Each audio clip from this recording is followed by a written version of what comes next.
हमें माजी की बहुत सी चीज़ों से पर्दा उठाना है। कदीम ज़माने हमारे ख्याल से कहीं आगे थे।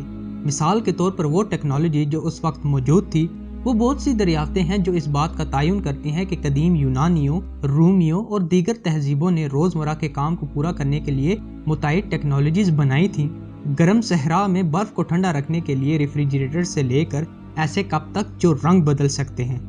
अस्सलामुअलैकुम एंड वेलकम टू फैक्टिफाई। तो एंशिएंट टेक्नोलॉजीज़ के पार्ट 2 में हम कुछ ऐसी कदीमी साइंसी टेक्नोलॉजीज़ का जिक्र करेंगे कि जिनके बारे में सुनकर आप यकीनन हैरान हो जाएंगे।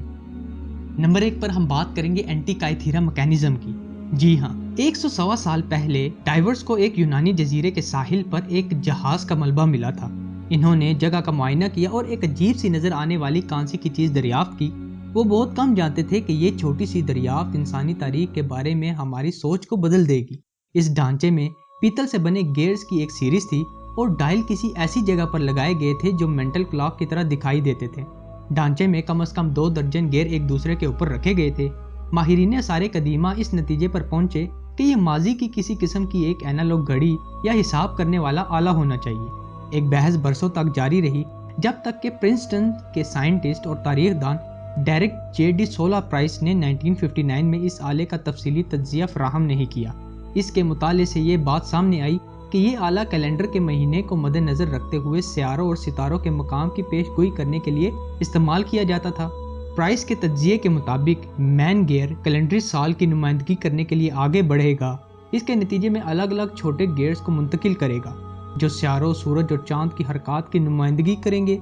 मुख्तसरन, जब मैन गेयर को मौजूदा तारीख पर सेट किया जाए तो डिवाइस आसमान में फल्कियाती जिसाम की मकाम की निशानदेही करेगी। है ना इंटरेस्टिंग?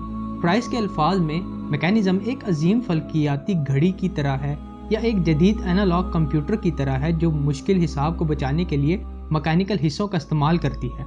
इसे एनालॉग कंप्यूटर कहने के पीछे मंतक ये है कि कंप्यूटर की तरह यूज़र एक इनपुट फराहम कर सकता है जो कुछ हिसाब के बाद आउटपुट हासिल करता है। नंबर 2 पर हम बात करेंगे पर्शियन रेफ्रिजरेटर्स की। सर्दियों के दौरान पर्शियन लोग आसपास के पहाड़ों से बर्फ लाते और सहरा के बीच में बनाए गए घड़ों में जमा करते थे। बर्फ के घड़े, जिन्हें यखचल कहा जाता है, वो कदीम तरीन रेफ्रिजरेटर्स में से एक थे जो बनी नूह इंसान के लिए मशहूर थे। इनका इस्तेमाल शदीद गर्मियों में खाने को ठंडा और सेहतमंद रखने के लिए भी किया जाता था। पहली नज़र में ये ढांचे मट्टी की ईंटों से बने बड़े गुंबद की तरह लगते हैं। कुछ ढांचे 60 फुट तक भी ऊंचे थे। गुंबद के नीचे एक बड़ी जेरे जमीन जगह थी जिसमें ज्यादा जखीरा करने की जगह मौजूद थी। जेरे जमीन जगह कनात या विंड केज से मुंसलिक थी। विंड केज एक से ज्यादा विंड केजेस पर मुश्तमिल होता था जो गर्मियों के दौरान दर्जा हरारत को सर सतह पर लाने की सलाहियत रखता था। गुंबद की दीवार 2 मीटर तक मोटी थी। मजीद ये कि इसे एक खास मटेरियल के जरिए बनाया गया था जो मखसूस तनासुब में रेत, मट्टी, अंडे की सफेदी, चूने, बकरे के बाल और राख पर मुश्तमिल थी। दीवारें गर्मियों में बर्फ और खाने को महफूज रखने के काम आती थी, लेकिन अगर किसी तरह बर्फ थोड़ी सी भी पिघल जाए, ऐसे गैर मुतवक्के हालात के लिए नीचे एक खंदक फराहम की गई थी ताकि पिघला हुआ पानी पकड़कर दोबारा सर सहराई रातों में जमाया जा सके। पूरा ढांचा कदीम दौर से होने के बावजूद वाकई ही अच्छी तरह से सोच कर बनाया गया था।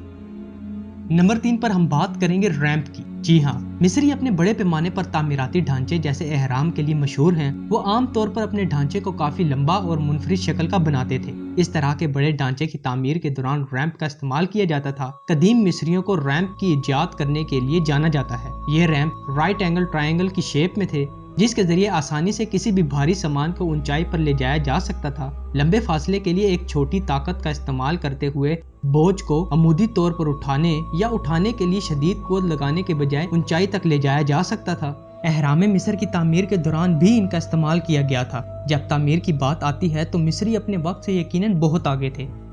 नंबर 4 पर हम बात करेंगे दी लाइकर्गस कप की। जी हाँ, लाइकर्गस कप आज से 1600 साल पुराना रूमी दौर का कप था जो रंग बदलता था। साइंसदानों का ख्याल था कि रूमियों ने नैनो पार्टिकल्स की रंग बदलने की सलाहियत को हादसाती तौर पर देखा होगा। लाइकर्गस कप का यह हैरत अंगेज अमल कई दिहाइयों तक साइंसदानों को हैरान करता रहा है।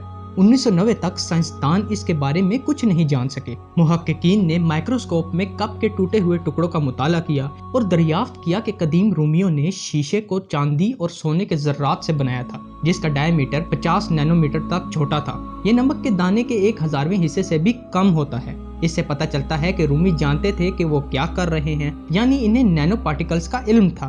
اس کے کام کرنے کا طریقہ یہ تھا کہ جب روشنی کپ سے ٹکراتی تو کپ کے ذرات سے تعلق رکھنے والے الیکٹران اس طریقے سے ہلتے جو دیکھنے والے کی پوزیشن کے لحاظ سے رنگ بدل دیتے۔